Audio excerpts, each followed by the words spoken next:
We saw this guy for the first time this year. He flew his plane over the reservoir and the campground and the houses in the area probably a dozen times. And it was really cool the first couple times that he did it. But after that, it almost got to be like he was showing off, and it was a little bit nerve-wracking watching somebody fly that close to the mountains and that close to the houses, and constantly kind of be worrying about them crashing, because you just really don't want to see a plane crash.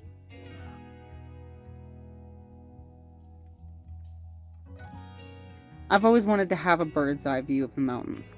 I think that it would be absolutely gorgeous. And I'm kind of envious of his ability to be able to fly that little plane, because I would really like to be able to do that. But I do not want to go up on a plane that small by myself. It's flying all over the place now. You want to get down now? You want to sit in your window spot? How lucky he is to have this beautiful place to fly that little plane around. The wilderness that he must be able to see just must be completely awe-inspiring. I wonder if he appreciates it. I wonder that a lot, actually. I wonder as I drive around here if the people who live here really truly appreciate what they get to wake up and be a part of every single day. Well, that's the wrong direction.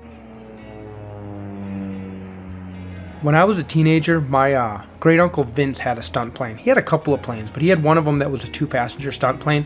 And I remember when he would come to Murdoch, where my grandma lived, he'd go back and forth from the airport, just taking me and my cousins up one at a time. And he would do rolls, and he did all kinds of different tricks with us up in it. And the hammerhead was what I thought was the coolest when I was a kid. And that's where the plane would go straight up into the air until it stalled, and then it'd fall tail first, and then he'd turn it around and pull back out of it. And quite an amazing feeling, because when you're falling backwards, you're weightless in the plane and you're still looking up at the sky and falling backwards, and it's definitely an uneasy feeling if you didn't like it. He passed away when I was late teens, early 20s probably. I was able to go up in his stunt plane 3 or 4 different times, and looking back on it, that's quite a cool experience as a kid that I didn't realize it was as cool when I was a kid as now as I'm an adult. And I'm like, I don't even know how I would get up in a stunt plane. I just got lucky, I guess.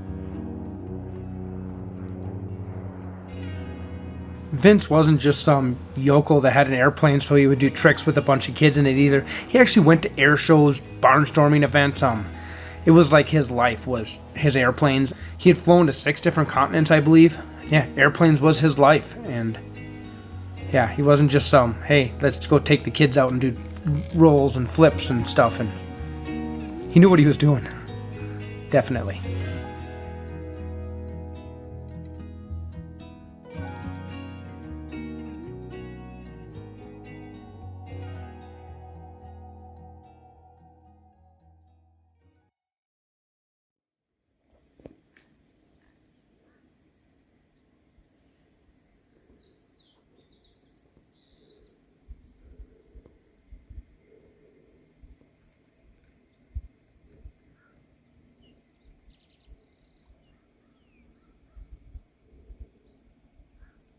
Night Ridge Trail is a section of the CDT.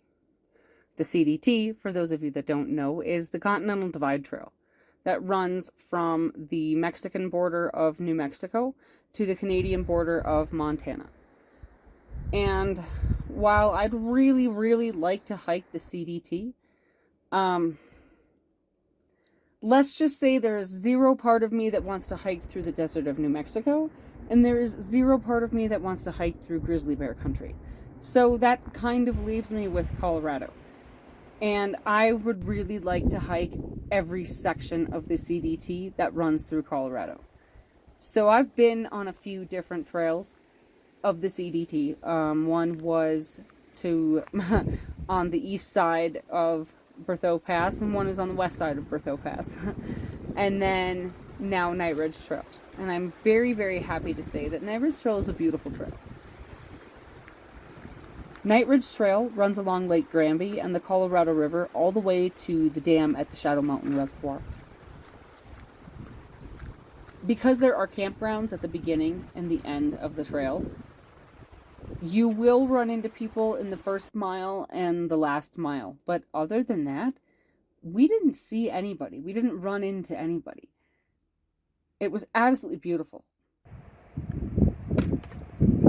I lost him. Oh, there he is. We did see one giant elk with a huge rack.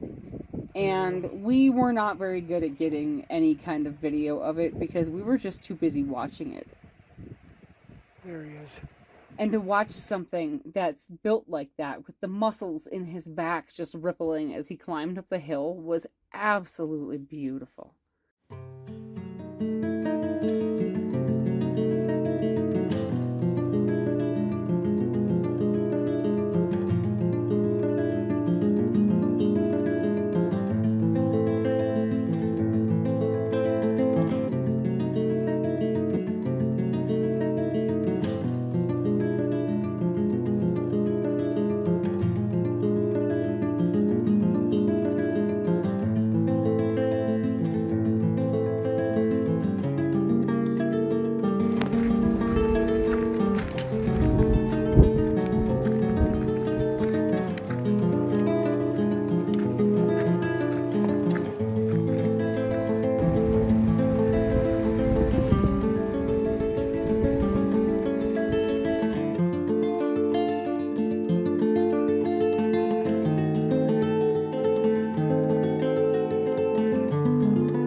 I'm waiting for Curly here to go down. He's the one who looks unsteady.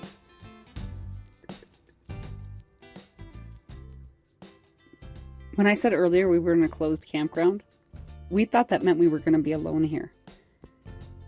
And the group of workers from the Rocky Mountain Conservancy Corps, who were also coming to a closed campground, also thought they were going to be alone here. I gotta say, with Allison and Connor gone, it was really nice to have a group of kids in their age range around. Just hearing them have a good time and hang out with each other was really nice.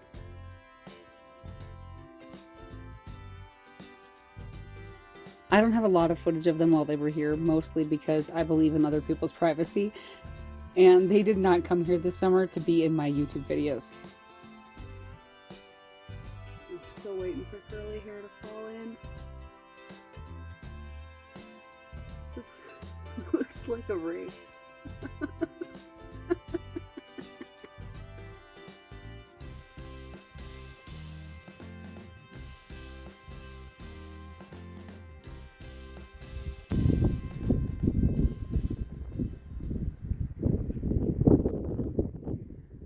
One of the things I love about rainstorms up here in the mountains is that, watching them come in. So I've been looking at the gray clouds. We've had rain come through here a couple times. It's been flooding in Denver today, yesterday. Crazy on the Front Range, all kinds of rain. Tornado watches, but we've been sunny the whole time. Watching storms go around us until today. Today we got some rain, but just some rain with wind. I mean, wind comes with it every time, but just rain. And it's kind of fun to watch it just come in.